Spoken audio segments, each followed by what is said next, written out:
Next video. Gym class was traumatizing. Doctors claim that humans are supposed to perform in some type of physical activity for at least 30 minutes a day. And since school pretends that they care about the physical well-being of their students, we're required to take some type of gym or strength training class. Now, even though I'm a fan of playing sports and weightlifting, gym class in school has definitely left me with second thoughts. Gym classes have definitely scarred me for life, and the activities that were going on in the locker room and gymnasiums would definitely make a therapist retire. So today, we'll be discussing the worst parts about gym class and some of my personal experiences with them. I feel like being a gym teacher, though, is like I don't want to shit on gym teachers because like I know it's a pain in the ass to deal with like students, but being a gym teacher I feel like is the easiest shit in the world. Like you just get a fucking and a lot of the time, am I wrong in that the PE teachers usually participate in the games as well? So like not only are they organizing sports, but they're also just playing sports like all day and getting paid for it, which is pretty dope. First, we gotta talk about the locker rooms. Now, school locker rooms might be I think PE blows if you have just running all the time, but if you're like playing sports, then it's like more enjoyable. I also didn't have PE in high school, which is so weird. I had weightlifting. That's all we had. We only had weightlifting class. And it was like, you could take it for like, I think 2 years max. I only took it for 1 year. They had it and then they got rid of it. I think because they used to be the weightlifting teachers used to also be the gym teachers. And it got to the point where like, people were like breaking their bones in basketball or something because they would play like street rules or some shit. I only heard stories about it because I was never at the school when they had gym. But they like got rid of PE and then they only had weightlifting. And so we would just have weightlifting class. And you got graded based on your maxes. It was crazy. You would max out at the first 2 weeks of school. And then after that, you would get graded based on how many pounds you increased your max. So say like your first max was like 185 on like squat. You would have to go up 5 pounds to get 100 for that week. And every week you had to go up 5 pounds. And that doesn't seem hard, but like for a whole year, you're just going up 5 pounds, 5 pounds, 5 pounds, 5 pounds. Like my freshman year, dude, that's when I took it. My freshman year bench max started at 135 and then it ended at 225, but I cheated the fuck out of it. I remember just like my friend picked up the bar. I definitely didn't bench 225, but I could bench like 200. Squat, I went 185 to like 305, and then deadlift, it was hex bar. I think I started at like 315 and I ended at 405. But when I tell you it was like I put the might of God into that lift, chat. No form, broke back. Dude, I had no form, no straight back. Literally just picked that bitch off the ground. Probably could have snapped my spine doing that lift. I remember that day. A whole bunch of sweaty and musty ass niggas. It felt like a fucking sauna in there. These niggas generated so much filth and funky ass air, bro. And since these boneheaded niggas didn't put deodorant on before class, they harbored so many— Bro, and see, that's why you gotta shave your pits, dude. I just have that take for all guys. Anybody, dude. A guy, girl, fucking whoever you are, you gotta shave your armpits. I'm not gonna diss people that don't, but like, holy shit, dude, you just mat down your fucking hair on your armpit and it's like, and then it clumps. Like I have hair on my armpits right now, but I shave that shit like once every fucking 2-3 weeks. It's just, and then it's not as gross to you either, right? Your armpits aren't going to be stinking as much. Your fucking clothes aren't going to be all gross. For class, they harbored so many rank ass smells, but their solution to fix this problem is not using a stick of deodorant beforehand, but just to nuke the entire fucking locker room with the strongest scent of Axe spray. I know how SpongeBob and Patrick felt when they were trying to get through that perfume department. These niggas would deadass release a whole fucking clip of Axe and then have our noses and eyes begging for mercy. I'll be trying to get out that locker room like Bruce Banner back in 08. Combine the Axe— I remember bus rides, my friends would have Axe can sprays and they would like puncture a hole in it and then it would just like, I don't even know how they did it, but it wouldn't stop spraying. And so they just like, it was like a bomb, dude. They would fucking do it and then they would just throw it and you would have to literally throw it out of the car. Axe smell with the humidity of the locker room air, and it concocts one of the most toxic and lethal aromas of all time. And most of the time they literally were spraying it for no reason other than to be public pests. The kids in the locker room also doubled as circus acts. There would be people slamming lockers louder than a Wiz Khalifa pack. Niggas would also treat the locker room like it's Rolling Loud and perform every rapper's discography. That part was actually kind of lit though. And of course there were constant fights in there every week. Yeah, we had belt fights. Ooh. belt fights. It was kind of weird. I remember the belt fights though. It's how you settled things, because we had uniforms, so you would just take out your belt and you would beat each other with it. It's fucking wild. And you would watch it. Sometimes they would you would fight with like sticks and shit, but most of the time they would just fight with fucking belts. Just beat the shit out of each other with it. It was kind of like a slap fight almost, because nobody ever it wasn't like you were gonna get like knocked out.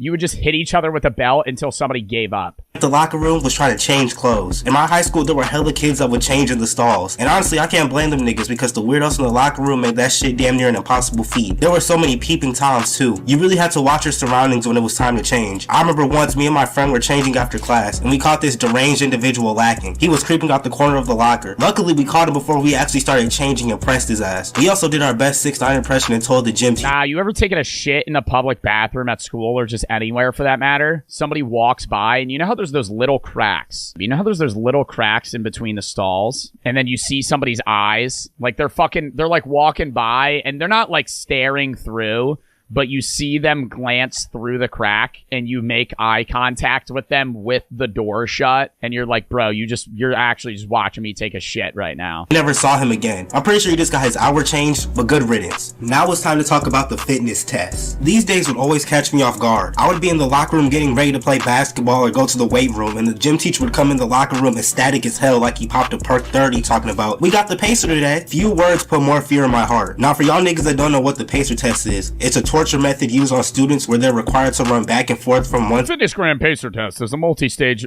aerobic capacity test that gets progressively harder as something I don't remember after that. Side of the gym to the other. But the catch is that your time to get from one side to the other shortens beep test as the test goes on. When I was in middle school, I used to take the pacer test serious as hell. Like that shit was life or death. I remember me and some other boys had asked our gym teacher what because it was fun to compete with your friends for it. Or we had to get for an A. He told us that boys needed 50 or more to get an A. Fuck you mean the boys? So we asked him what girls need to get an A. He told us 30. Now look, I'm a firm believer in equality for everybody, and I found this to be truly unfair. The grading system also made no sense, since most of the girls in my gym class were actually fit, and most of the guys were built like Cleveland Jr. The pacer test Yeah, you gotta get 20 more than the girls. You're like, dude, what? Deadass used to have me fighting for my life. After about level 50, my lungs felt like I had blown through a fresh pack of Newports. My knees felt like Derrick Rose's in 2012, and I was sweating more than Jordan Peele. But once I hit high school, I realized that the scores that we got on these tests didn't affect our grade in any way, shape, or form. So we would intentionally quit early so that we could get the rest of the class period to do whatever we wanted. But of course, we always had the try-hard niggas who were running like they were trying out for a 10K run. They always thought they were Mr. Bitches when they would get like 80 or something. But in reality, dude, I remember when I was in middle school, we had the presidential like fitness thing, and you got like graded on like a US average. I used to fucking try so hard. He would tell us a week in advance, and chat, I would be like Rocky in that bitch. I remember the week before, I wouldn't even focus on anything else. I would go outside, I would just be running laps and shit. I'm like, I gotta get ready for the mile. I gotta get ready for the pull-ups. Like who the fuck cares? It didn't matter. Dude, we would have the sit-up test, and it would be like a minute, and you would have to do as many sit-ups as you could. I would be fucking the whole just fucking up, down, dude, as fast as possible. As fast as humanly possible.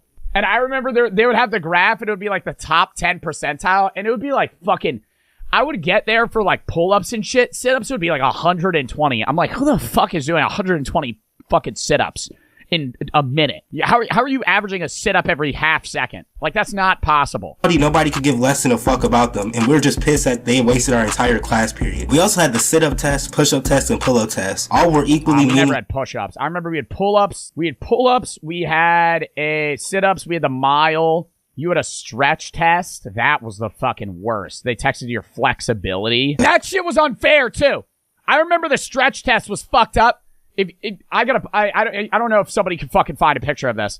You had like a box that you had to put your feet across, and you had to move the bar as far as you could, and you would stretch as far as you could. But if you had long ass arms, it was just fucking unfair. Like, I would do it with my friend, and he was like 5'6", but he had the arms of like a 6'4" man, and he would just literally touch almost the end of it, and he would be like, oh, you're flexible. He couldn't even touch his feet. His arms were just that long that it would just, because his legs were so short, he would just fucking push it. a strength conditioning class my senior year. We were tested on our deadlift, bench press, clean, and vertical jump. We had to lift our 2-rep max, and that was probably the first time I actually used more than 2 ounces of energy during a gym class. I personally love lifting weights, and I'll be lying if I said I had anything negative to say. But we'll come back to strength class later. No, it definitely was a vibe, though. Being in weightlifting class in high school with a bunch of dudes, just fucking repping shit out. At an exercise, we had to run up and down the bleachers outside, but it was oh my god, we had to wear a suit to school, and there would be days where guys wouldn't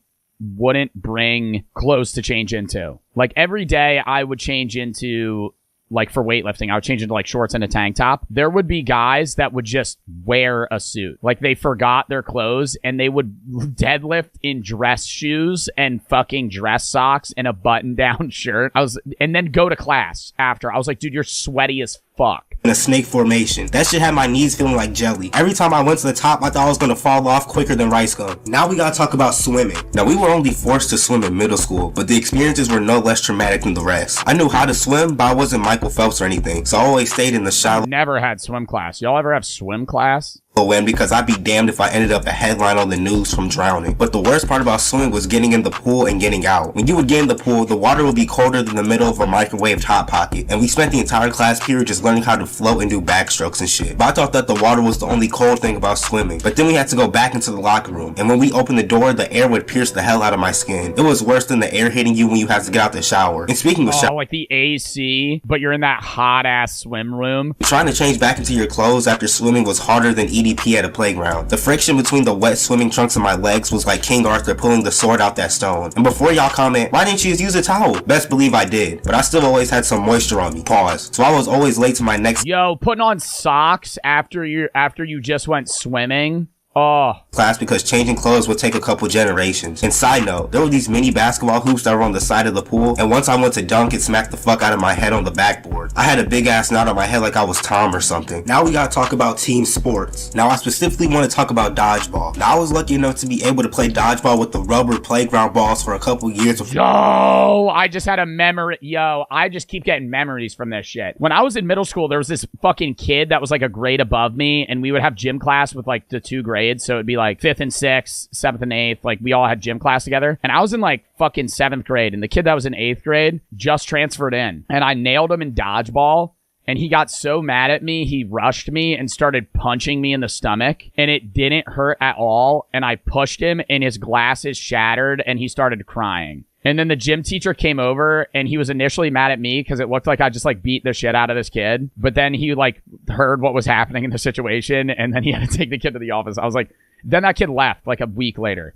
He like transferred in and transferred out within like no time. Dude, you're a bully? Bro, I hit him in dodgeball. He got out and then he started punching me and I pushed him. His fucking glasses broke. I was like, that's not my fault. But the dodgeball experience was legendary. There was always the dodgeball's banned in some schools because it's too dangerous. Dude, that's so stupid. Kid who played baseball or softball that had a go-go gadget arm and would whip them hoes at 90 miles per hour. You already know if you... It was always funny. Okay, this is going to sound fucked up. It was always funny when the kid that really sucked at dodgeball was the last one left.